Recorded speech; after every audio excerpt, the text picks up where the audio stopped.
On planet Vegeta, a young Saiyan was deemed a threat to the royal family and was to be banished by King Vegeta to planet Vampa, a desolate world that would surely result in the child's demise. However, the child's father, Paragus, was quick to find out about his son's exile, which allowed him to reroute the ship to planet Earth before it left, a much safer world that Broly could live on without the fear of death. The same could not be said for Paragus though. His actions were taken as acts of treachery and he was to be executed for his crime.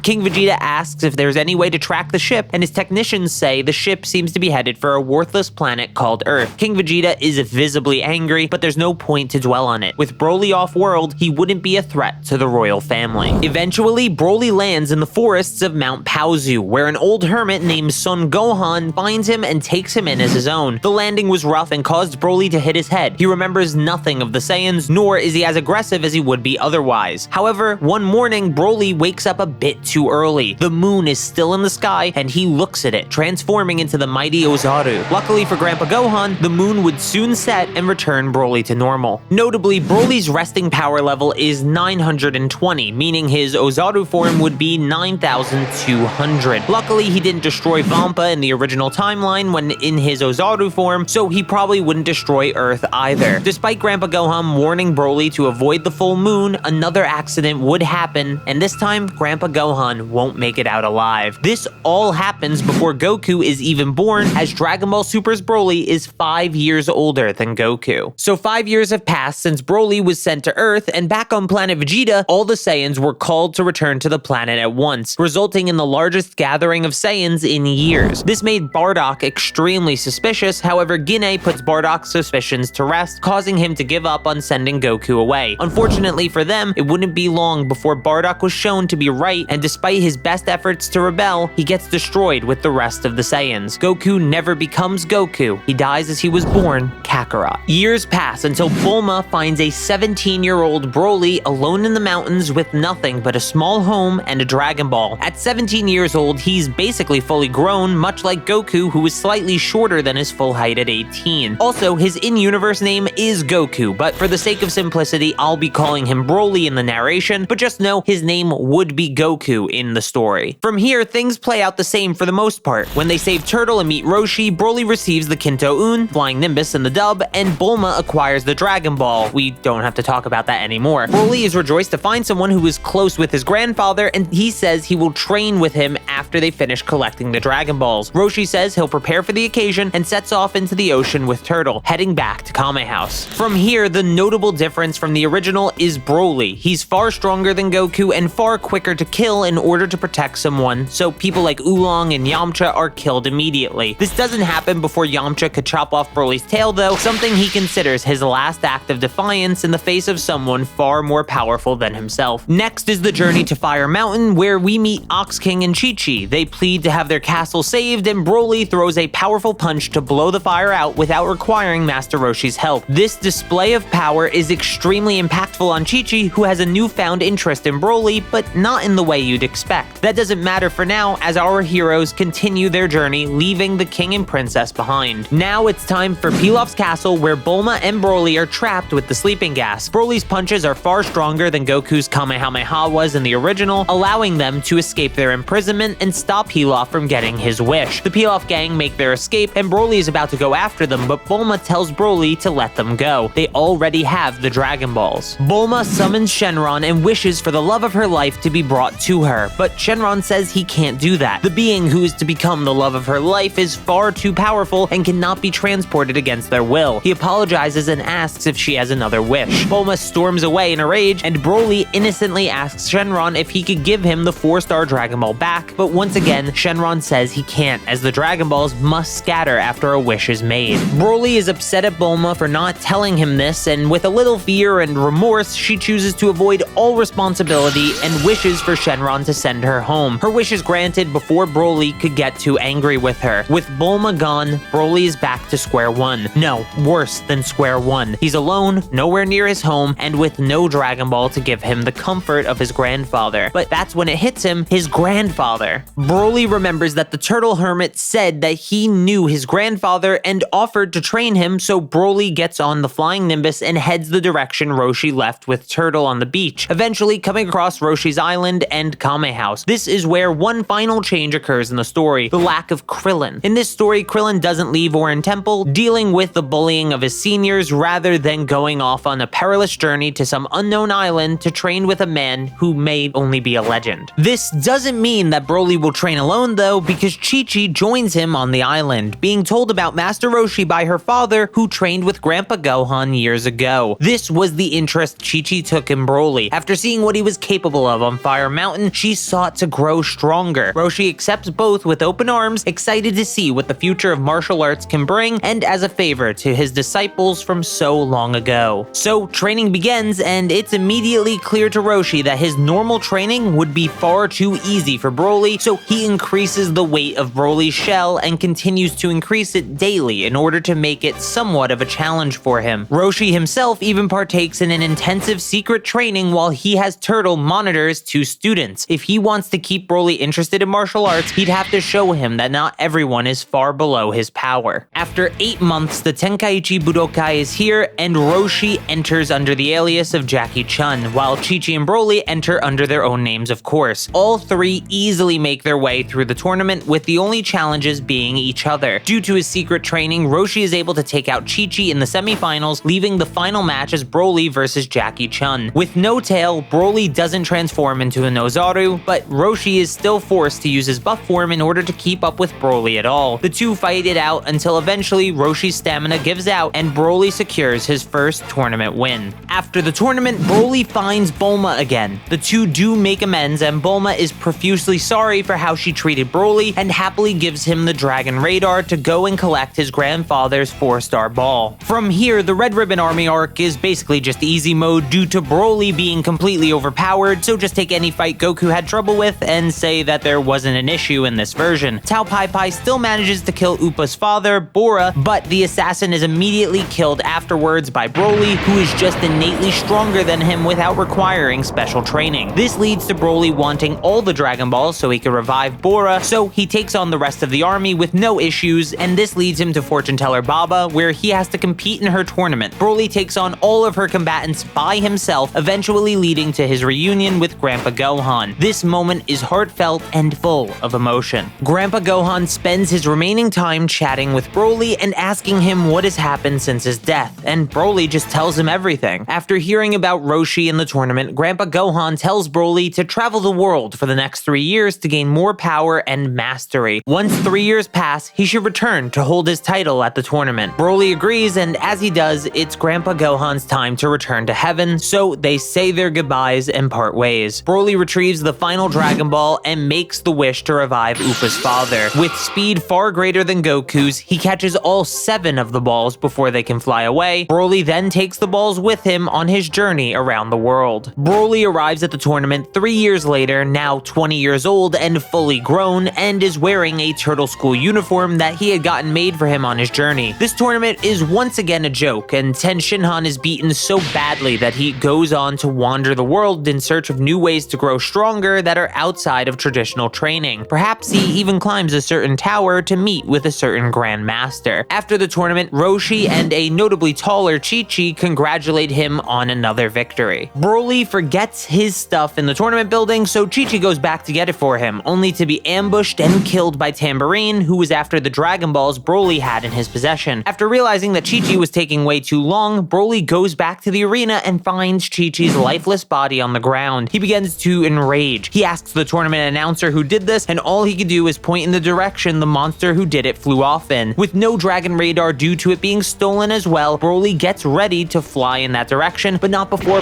painfully transforming into his Ikari form. Without even thinking, Broly figures out how to fly on the spot and chases Tambourine, only to find him behind a tall man who has just made a wish on the Dragon Balls. No time for him though. Broly quickly kills Tambourine in a single attack, and then looks at the man who is of course King Piccolo. King Piccolo has wished for his youth back and killed Shenron, mocking Broly for being unable to save his pathetic friend. Despite Broly's imposing presence, he still thinks he can take the young Saiyan. This isn't true though, and Broly is not in the mood to be mocked. He kills Piccolo with ease, not before the Demon King is able to spit up an egg before succumbing to his injuries though. This leads to a period of depression for Broly where he goes into isolation, feeling like a failure for letting Chi-Chi be killed and having no way to revive her. It's a 3-year-long isolation, but eventually Kami enters Broly's mind and tells him that Chi-Chi is alive and well. Broly doesn't believe him, but Kami explains that he's the one who created the Dragon Balls, and Master Roshi did everything within his power to revive his student. That's right, during the 3-year time skip,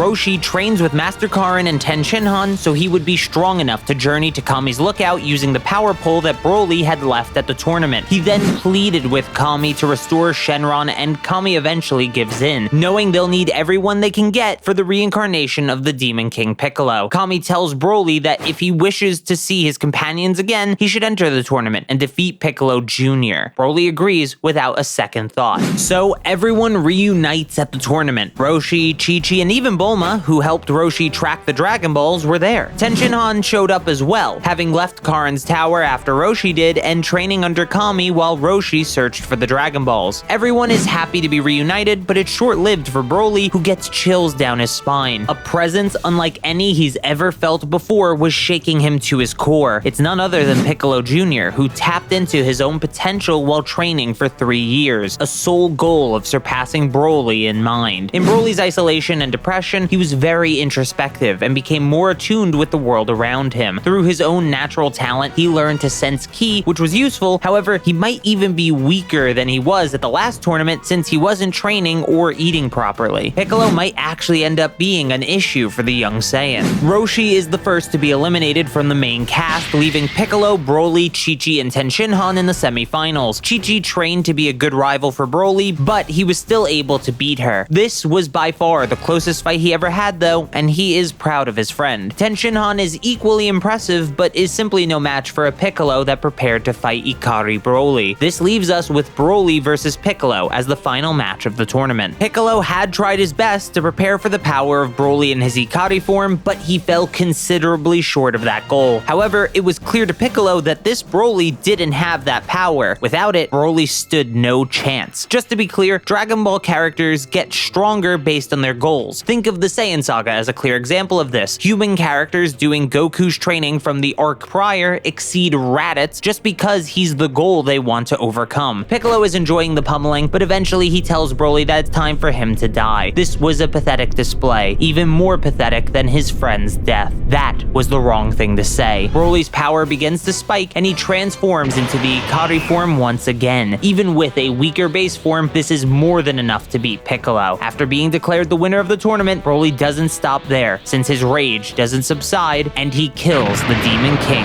once and for all. With Piccolo killed, his ki begins to fade, but at the same time, Broly can feel another power disappearing. Kami's ki begins to fade as he dies as well. Seemingly out of nowhere, Mr. Popo appears in front of Broly. He introduces himself as the attendant of God and tells Broly what Kami's final wish was. He wanted Broly to take over as the God of Earth. However, Broly doesn't want that position and instead recommends Master Roshi. The immortal Grand Master of martial arts is a far better candidate for the position of God than a man who can't control his own selfish rage. With Roshi being stronger than in the original series, and by extension rivaling the power Kami had before his death, Popo actually agrees that Roshi makes sense as the new God of Earth. Roshi is humbled by the offer and graciously accepts, seeing himself as better suited to help the world this way and perhaps even become more virtuous like his students. So Roshi hops on Popo's magic carpet, but before they fly to the lookout, Popo tells Broly and Chi-Chi that with Kami gone, the Dragon Balls will remain stone unless someone like Kami can reactivate them. Roshi will not be able to fulfill that role. With all that said and done, everyone goes their separate ways. Broly and Chi-Chi decide to train together back at Mount Paozu, so they build a home and spend the next 4 years training together. Meanwhile, Vegeta, Nappa, and Raditz are conquering a planet together for Frieza. But once they're done, Vegeta tells the other two to turn off their scouters so Frieza's men can't listen in on them. He tells the other two that he picked this planet to conquer on purpose, as it's close to a fairly worthless planet called Earth. As a boy, Vegeta's father told him a story as a way to teach him, a story about how to handle disobedient underlings. He told Vegeta of the execution of Paragus and the exile of Broly. Vegeta didn't care much for the story at the time, but it could be good for them to have another Saiyan on their side in the fight against Frieza that will inevitably come. So Vegeta tells Raditz to go retrieve Broly from Earth. The planet should be long since conquered by now, so it should be an easy enough task. So after a year of travel, travel, Raditz arrives on Earth to find that it hasn't been conquered yet. Even more surprising, there are two high power levels near each other, so Raditz instantly flies over to investigate. When he arrives on Mount Paozu, Broly and Chi-Chi were already alerted to his presence while he flew over. Raditz is about to ask Broly why he hasn't conquered this planet, but decides to drop it for now. Raditz instead tells Broly about the Saiyan race, their destruction, and how the remaining Saiyans work under Frieza, a tyrant that they need Broly's help to overthrow. Despite Raditz trying to gain Broly's sympathy and trust, Broly rejects the offer, saying to Raditz that so long as Frieza isn't coming to Earth, he couldn't care less about going into space to kill someone he's never met. He wants to enjoy his life, not waste it fighting other people's battles. Raditz snickers and informs Broly that this isn't a choice, quickly moving behind Chi-Chi and grabbing her. He tells Broly if he doesn't join them, the woman dies. Raditz laughs and tells them not to resist. Power levels over 500 may be good for this planet, but they just aren't enough to beat him. What Raditz didn't know is that Broly and Chi-Chi could suppress their power. His scouter begins to go off as he looks at Chi-Chi, who's freed herself from his grasp. Her power level is rising, reaching all the way to 1700 before stopping. Now Raditz realizes just how outclassed he is. Raditz nervously laughs as Chi-Chi says he shouldn't look down on her. She begins to battle Raditz, though a battle isn't a fair way to describe how one-sided this encounter is. Before she can deliver the final blow, Raditz tells Chi-Chi and Broly that there's no way they'd be a match for his Saiyan companions. The other two are far stronger than himself and will be on this planet soon after his death. Chi-Chi doesn't want to hear it though, and she finishes him off. Before the two can discuss what to do now, Roshi enters their minds using telepathy that he gained from becoming Kami. He tells the two to come to the lookout, and they agree. Roshi says that he's spoken with King Kai, a god above himself, and learned that the Saiyans are truly as strong as Raditz made them out to be. He tells the two not to worry though, since they have an ace up their sleeve. The Saiyans don't believe in training, and even if they did, their year will be spent traveling to Earth. This means a year of training can be done to prepare for the arrival, and even more than that, they have the Room of Spirit and Time. As it is now, the room can only be used twice in someone's lifetime, so it's best to only use it once just in case they ever need it again. With this, they'll have 2 years total to train, while the Saiyans have absolutely nothing. Both Broly and Chi-Chi accept the offer and begin to train in the time chamber. While they're inside, Roshi contacts Tenshinhan, tells him of the threat, and says that he will use the Room of Spirit and Time as well, with Roshi as his training partner. Once the year passes, it's time for the Saiyans to arrive. Thanks to Roshi's communication with King Kai, they know the exact time the Saiyans will land, so Broly and Chi-Chi head over to a wasteland in order to face them. Tenshinhan is about to follow them, but Roshi stops him, saying that those two are the best chance they have right now. If Broly and Chi-Chi fail, Roshi and Tenshinhan will have to use the time chamber again and hope it'll be enough. Tenshinhan hates this feeling of helplessness, but he knows it's for the best, so he agrees to stay behind. In the wasteland, Vegeta and Nappa waste no time facing Broly and Chi-Chi. Vegeta scoffs and tells Broly that he has no interest in him anymore. A power level of only 1700 would be no help against Frieza, but Vegeta was wrong on two fronts. He assumes that Broly's power hasn't grown in a year, and he thinks Raditz's scouter transmitted Broly's power level, not Chi-Chi's. Vegeta tells Nappa to handle the Earth Woman. He wants to face Broly himself to show him the true power of a Saiyan elite. Nappa agrees and the two pairs face off, but as the battle begins, Vegeta and Nappa are given the shock of their lives. Broly and Chi-Chi power up. Chi-Chi's power level settles around 10,000, while Broly's power level settles at 18,000, equal to Vegeta's, but that might not actually be Broly's cap. He may be hiding more underneath. Nappa is terrified, but stupidly prepares to fight, while Vegeta is enraged to find Broly is a match for himself. Nappa tries his best to fight back against Chi-Chi, but he's just no match for her. She shows him no mercy and ends the Saiyan's life. She has no interest in sparing space pirates who want to take over an empire for their own evil schemes. Vegeta tells Broly that he is indeed strong, but the removal of his tail is a fatal mistake he won't live to regret. So, at the cost of some of his own power, Vegeta creates an artificial moon and transforms into an Ozaru. The 10 times boost more than makes up for the loss of base power, and Vegeta thinks this is the guaranteed victory he's been looking for. That's when Broly's power begins to rise as well. The base power he was holding back isn't enough to close the gap on its own, but there was something boiling just below the surface, a transformation. In the 4-year time skip, Broly learned to tap into the Ikari form at will, and in the time chamber, he mastered it. With this, he has the power of an Ozaru with without the lumbering movements and without needing to lower his base power to create an artificial moon. With no difficulty, Broly is able to remove Vegeta's tail and beat him into submission, but he doesn't kill him. He doesn't want to let himself succumb to his emotions. He doesn't want to be enveloped by rage and depression. Chi-Chi tells Broly to end it already, but he just can't bring himself to do it. Vegeta is pitiful, weak by comparison, and more importantly, he's afraid. Not afraid of Broly, not afraid of dying, but he's afraid of something beyond the scale of them both. No, not something, someone. Broly takes the incapacitated Vegeta back to Capsule Corp, hoping that Bulma can keep him alive for now. She puts Vegeta in a special facility that should be enough to contain him, at least while his power is lowered due to injury. While Vegeta is healing, Broly takes the time to talk to him, asking him about the thing Vegeta fears. Vegeta tells Broly that death in battle is the Saiyan way, so dying has never been an issue. Dying before he could take down Frieza, though, that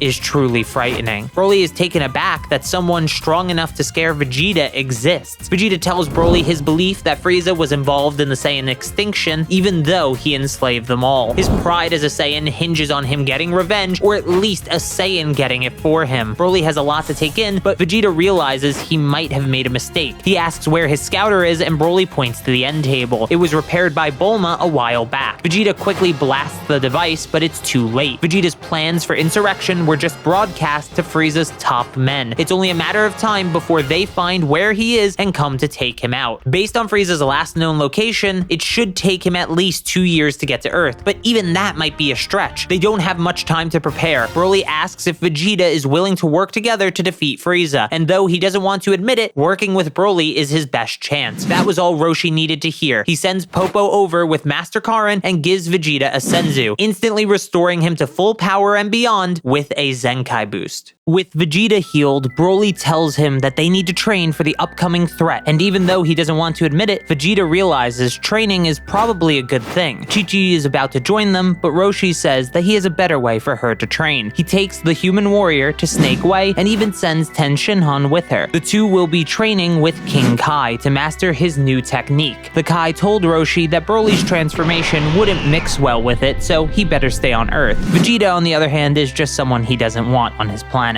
So Chi-Chi and Ten Shinhan begin the journey on Snake Way, while Vegeta and Broly train at Capsule Corp. Under Vegeta's direction, Bulma builds a gravity room with her father for the Saiyans to train in. This, along with a bag of Senzu beans, should allow them to gain plenty of Zenkai boosts and be more prepared than ever for Frieza. So 2 years pass. Vegeta and Broly make their way out to a wasteland and await Frieza's arrival. Broly wonders where Chi-Chi and Ten Shinhan are, but King Kai telepathically tells Broly not to worry, they're on Snake Way and should be there shortly, maybe an hour at most considering their new top speeds. When Frieza lands, his men line up in front of him. A premonition stirred in his mind, so he brought all the men he could for this fight. At the front are the foot soldiers. Behind them are Zarbon, Dodoria, and Kui. Behind them are the Ginyu Force, which leaves us with Frieza at the back line. Broly and Vegeta make quick work of the foot soldiers. Zarbon, Dodoria, and Kui are nothing to them either. The Ginyu Force puts up the best fight, but are ultimately defeated, leaving no one but Frieza to face the Saiyans. Frieza is annoyed to lose so many good soldiers, but if they can't beat some lousy Saiyans, then they aren't worth keeping around. Frieza has an advanced scouter and can see that the two are sitting at power levels of 500,000. Not surprising considering how strong Goku got in only 6 days of gravity training on his way to Namek. They're still both weaker than his first form, but just to be safe, Frieza decides to show them his concealed power, unleashing his second form. This is more than enough to fight Broly and Vegeta at the same time, but the two still smirk in defiance. Vegeta asks if Frieza thinks he's the only one with a transformation here. Frieza quickly looks around for a moon, but doesn't see one, and even if there was one, they don't have tails. Vegeta is clearly bluffing, right? No. Vegeta and Broly begin to power up, both transforming into their Ikari forms. That's right, even Vegeta was able to learn how to use the power of the Ozaru in his base form. This was far beyond anything Frieza expected. His scouter breaks from the power reading, so he quickly turns into his final form, the only form that was beyond his scouter as well. The two Saiyans were completely shocked. Frieza was now at a power level of 60 million and could easily toy with both Broly and Vegeta at the same time. They had foolishly used all their Senzu in training, so there were no second chances. Vegeta was quickly tossed to the side, but Broly was still managing somehow. now, getting stronger as he fought Frieza, as if this fight to the death was bringing out a deeper potential within him. This just wouldn't be enough though. He can't catch up quick enough, and Frieza is getting bored of playing around.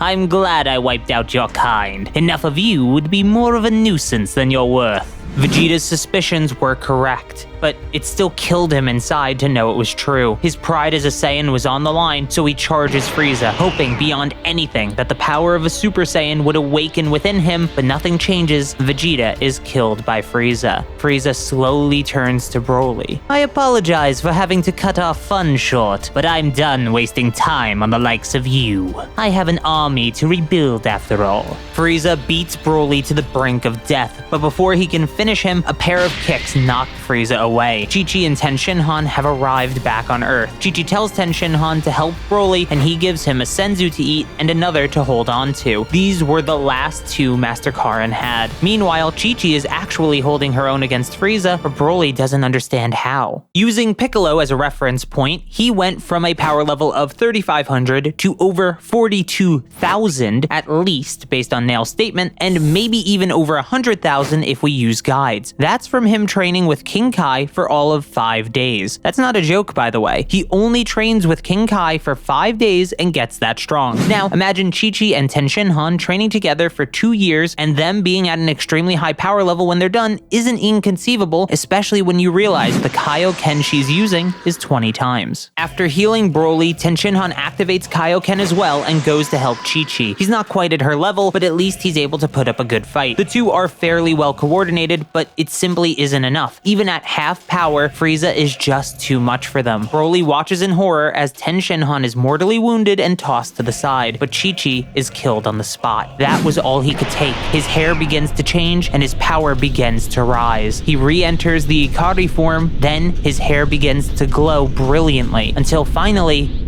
nothing happens. The power of the Super Saiyan just won't come out. Frieza was nervous for a moment, but is relieved to see that Broly still isn't strong enough to handle him, even after getting a Zenkai boost from the Senzu Bean. Frieza is ready to kill Broly, but before he can, a sword slices him in half. This is 2 years after the Saiyan saga after all, and this is the day that future Trunks was supposed to arrive in the past. The issue is, this is in his timeline's past. Something is very wrong here, and Trunks needs answers quickly. Broly doesn't know who the stranger in front of him is, but he thanks him regardless, only wishing he'd arrived sooner so his friends may still be alive. That's when he realizes he can still sense Ten Shinhan. He quickly flies over and gives Ten Shinhan the final senzu, barely saving his life. Trunks asks if he can talk in private with Broly, though he doesn't know his name at this point, and Ten Shinhan agrees, saying he'll return to the lookout to make sure Master Roshi is aware of what's going on. Once they're alone, Trunks tells Broly he's happy he could help, but then asks where Goku is. Broly is confused and tells Trunks that he's Goku. Trunks can't believe what he's hearing. This person isn't what Goku is supposed to look like, and he definitely shouldn't have been struggling with Frieza at this point. Trunks assumes that something must have gone wrong with his time travel. He doesn't know it yet, but this isn't his past. It's an alternate reality's past. Trunks asks if Broly can explain everything from the beginning, and so Broly tells him literally everything. From the origins he learned from Vegeta to his time on Earth to this very moment. That's when an even worse realization hits Trunks. Vegeta is dead. There will be no Trunks if that doesn't change, so he tells Broly that they need to gather the Dragon Balls immediately. Broly doesn't understand though. He already explained to Trunks that the Dragon Balls are stone for good now. Trunks then realizes that Broly doesn't know what Piccolo and Kami were, so he explains what Namekians are, and by extension, the Namekian Dragon Balls. In this timeline, Namek hasn't been destroyed, so they don't need to hunt down new Namek, which makes things a lot easier. Roshi overheard their conversation and interjects that Mr. Popo might have some info regarding Kami's homeworld. He then takes Trunks and Broly to the nameless Namekian spaceship. This is something Trunks knows more about. So after Broly explains to Bulma what's going on, and with the help of the Frieza Force technology that now litters the planet, Dr. Briefs and Bulma get to work on a new spaceship. It'll take a month to build, but it should be even faster than the original Namekian spaceship. While the ship is being built, world. Trunks and Broly train on the lookout. Trunks tells Broly that he has a long way to go if he's going to beat the oncoming threat, and further explains his future and the androids. This terrified Broly a bit, but Trunks assures him that he'll stay in the past to train for 3 years and make sure everyone is as ready as possible. What Trunks doesn't say is that he's filled with fear, a fear that the future he comes from no longer exists, overwritten by this strange past he's found himself in. So a month passes and Broly is much stronger, but still not a Super Saiyan. Something is just different about him, and Trunks doesn't know what it is. That'll have to be saved for another day though. The spaceship is ready for their trip to Namek. Once they arrive on Namek, they meet the Namekians and ask about the Dragon Balls. Vilder Elij Mori sends them to meet the Grand Elder, where he reads Broly's mind and sees that not only is his cause noble, but Kami was someone that Guru respects, even if he disagrees with the choice to dispel his evil. So Guru allows the Saiyans to use the Dragon Balls, and with the help of Elder Mori, they summon Purunga and wish for the revival of Vegeta, Chi-Chi, and with the final wish, they get the location of Jiro's lab. Trunks thinks they may be able to stop this conflict before it even starts. So with all the wishes granted, they return to Earth. Once they're back, they find Vegeta and Chi-Chi not only alive, but training together in the gravity room since Roshi informed them of what's going on. Even with all their training, they're nothing compared to the threat yet to come. Trunks tells them that he knows the location of Jiro's lab and that they can stop this before it even starts. Vegeta begins to protest, but Broly and Chi-Chi are all for it, so his opinion here is irrelevant. He scoffs and reluctantly agrees, so they all fly to Jiro's base in the mountains and blast the door down, ready to take out the slumbering androids, but what they find is far more terrifying. You're too late. A Bugman is devouring both the androids whole, and in the process, he's transforming. Perfect Cell is born far earlier than the original timeline, and everyone at the lab is stunned by the power they're sensing. They can't move. This creature is far beyond comprehension. It'd be a waste to kill you now. Take 10 days and prepare yourselves. I'm holding a tournament for the sake of your pathetic world. So come try and beat me. If you can. Cell flies off, and the only thing to break the fear is Roshi's voice telling them to come to the lookout immediately. The Room of Spirit and Time has been upgraded to go beyond the 2-year limit. The new limit is 5 years, and that's all he can do for now as a new Kami. But he also reset their timers, so it's as if none of them have ever used the time chamber before. The only issue will be having enough food for 4 people to eat for 5 years, especially with Saiyan appetites. Vegeta tells them not to worry, and he has Bulma bring them cases and cases of capsules full of food, similar to the ones used in the future Trunks arc of Dragon Ball Super. With these and the normal chamber rations, they should be more than fed for training. As a final bonus, Roshi hands them a bag of Senzu, the most anyone has ever seen at once. These were the latest batch Karin has managed to grow, so there won't be any more for quite some time. So in 5 years of training with Zenkais and cooperation, the Saiyans managed to take themselves to new heights, and Chi-Chi did her best to keep up. When they exit, their powers are unrecognizable. Notably, Vegeta and Trunks are maintaining Super Saiyan as their base form. It took longer than it took Goku to figure it out, but Vegeta and Trunks were able to see that Grade 4 was the true way to master Super Saiyan. Notably though, Broly is in base form. The power of the Super Saiyan still seems to elude him. Roshi asks how many Senzu are left, and they say 8. He tells them to eat one each now so they fully recover and rest for the remaining 5 days. That will help them achieve their true limits. So that's how they spend the next 5 days. It's peaceful even though there's a lingering feeling of fear surrounding them. Then the day of the Cell Games finally arrives. No television crews, no Mr. Satan, just these 4 and Cell. Tenshinhan decided to stay back with Roshi since he just felt like a burden at this point. So the tournament begins. Future Trunks is the first to step up and impresses Cell with his power, but he's ultimately defeated. Vegeta is next, but with power on par with Trunks, he suffers the same result. Chi-Chi is about to enter the ring, but Cell says he's tired of the games and points to Broly. Goku clearly has the most potential here. Show me the power of a true Super Saiyan. This should make it clear, but Cell isn't from a different timeline. Broly existing changed Dr. Jiro's schedule for creating artificial life, so even as far back as the 23rd World Martial Arts Tournament, he was collecting the DNA of fighters. Piccolo, Chi, Chi-Chi, Vegeta, Frieza, Broly, and even Trunks was added at the last minute. Cell was ready earlier than expected, and because of that, things have unfolded the way they have. Broly steps into the ring as Cell requested and powers up into the Ikari form, a form with a mere 10 times multiplier. This instantly makes it clear to Cell why Broly hasn't stepped into the ring sooner. If Broly had Super Saiyan, he'd be the ultimate adversary, with his base strength being far above the others. But instead, he's more or less equal with them. A waste. This stronger version of Cell has no time for pathetic Saiyans who can't even realize their own potential. If you didn't know, I'm made up of the greatest fighters who ever set foot on Earth. Cell begins to power up. But you are the majority of where my power comes from. You're a disgrace to your own potential, a disgrace to your own DNA. Don't worry though, I'll use it better than you ever could. Broly can't believe what he's hearing. Sure, he was usually stronger than everyone around him, but Super Saiyan and Kaioken have made a multiplier gap that pure potential can't overcome alone, right? That doesn't matter for now. While Cell was distracted, Chi-Chi was able to use Senzu to heal Vegeta and Trunks. When Cell catches on, he snickers and makes Cell Juniors that are more than powerful enough to handle those three, while he shows Broly what perfection in battle truly looks like. After a brutal beatdown, the Cell Juniors and Cell himself pile the bodies of the fighters in the center of the arena. Then Cell flies into the air and charges a Kamehameha. Say goodbye to your pathetic planet. Cell's scream wakes up the unconscious Broly, and he quickly eats a Senzu and transforms, firing a Kamehameha back at Cell, but it just isn't strong enough. He looks down at his friends apologetically, but then he notices the logo on Trunks' jacket, Capsule Corp.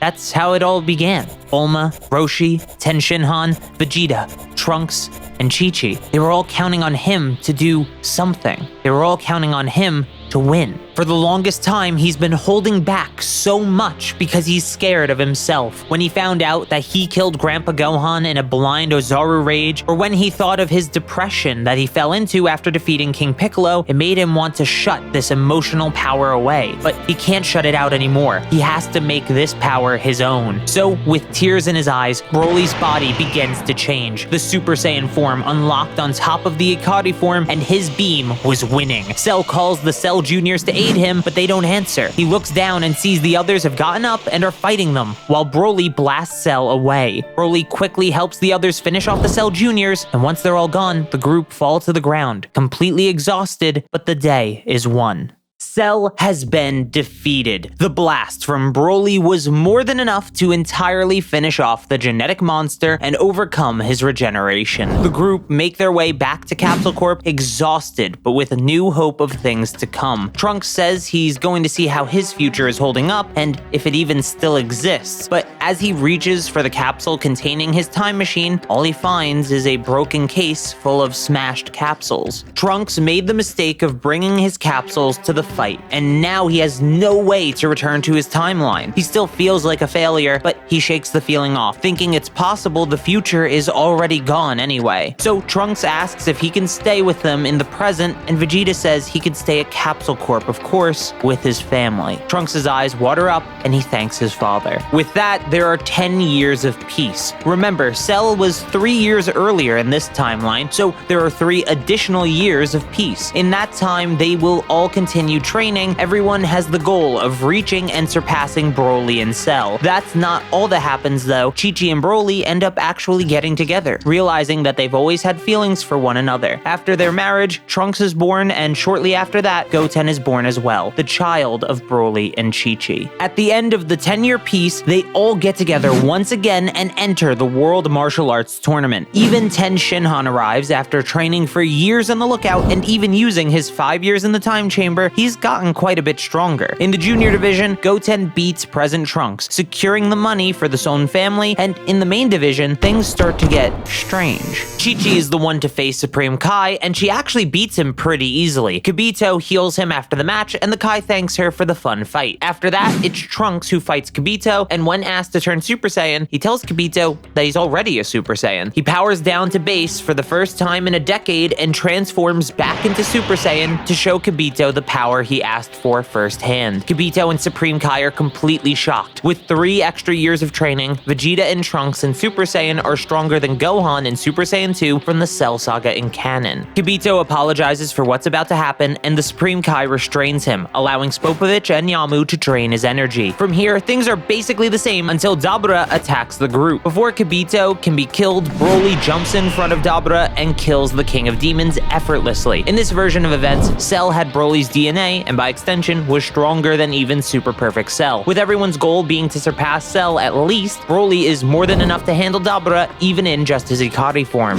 Vegeta goes after Babidi before he can enter his ship as well, which leads to no Buu Saga at all. They clear out the rest of Babidi's minions and allow Supreme Kai and Kibito to take Buu's sealed shell away. They thank the mortals for all their help and leave the planet.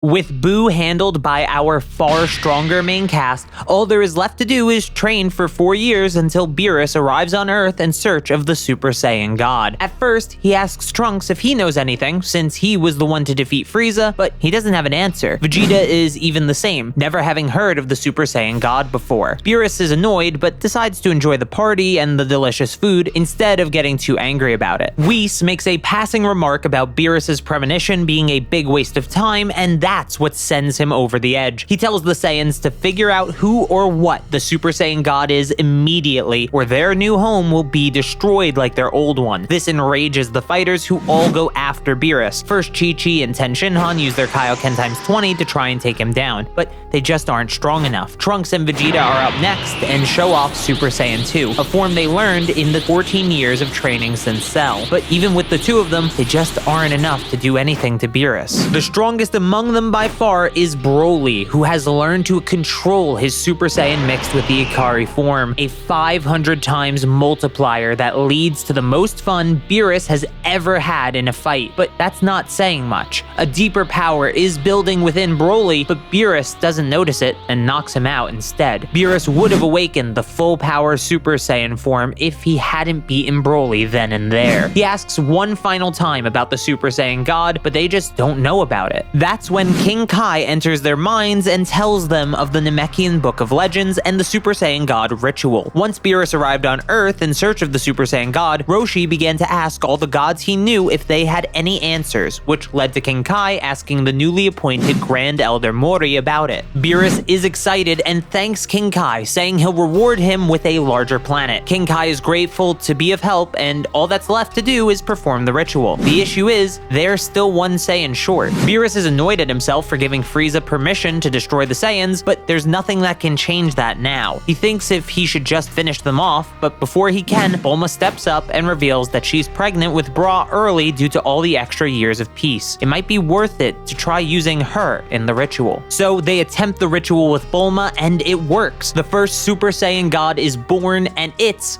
Vegeta. He won't sit by and let someone destroy his home again, so with his pride on the line, he asks to become the first Super Saiyan God. So the Battle of Gods plays out similarly to how it did in the original story, but just replace Goku with Vegeta in this instance. Beerus seems to like these fighters and says that they'll meet again someday, before taking a to-go box and leaving the party. A new level of power has just been revealed, and the fighters are excited to see what new horizons lie ahead. After the Battle of Gods, our heroes want to pursue new avenues of strength, and with that goal in mind, Whis' visit to Earth is the perfect opportunity. Vegeta gets him to agree to train him as he did originally, but with more time to develop as a character, he's more caring and friendly, so he gathers Broly, Chi-Chi, and future Trunks to train as well. They all head to Beerus' planet, and training begins. Under Whis' training, Chi-Chi is actually the first to master God Ki due to her Ki control learned from mastering the Kaioken. Vegeta and Trunks master God Ki after that and learn to mix it with Super Saiyan to create Super Saiyan Blue. Finally, Broly is just a different case. He can transform into Super Saiyan God, but it's extremely strenuous to hold his ki inside him, so he can only use it for seconds at a time. It appears your ki is too great to keep in to maintain God Ki. With such overflowing power, maybe you should focus on more traditional methods of training. I hear that has worked for mortals in other universes at least.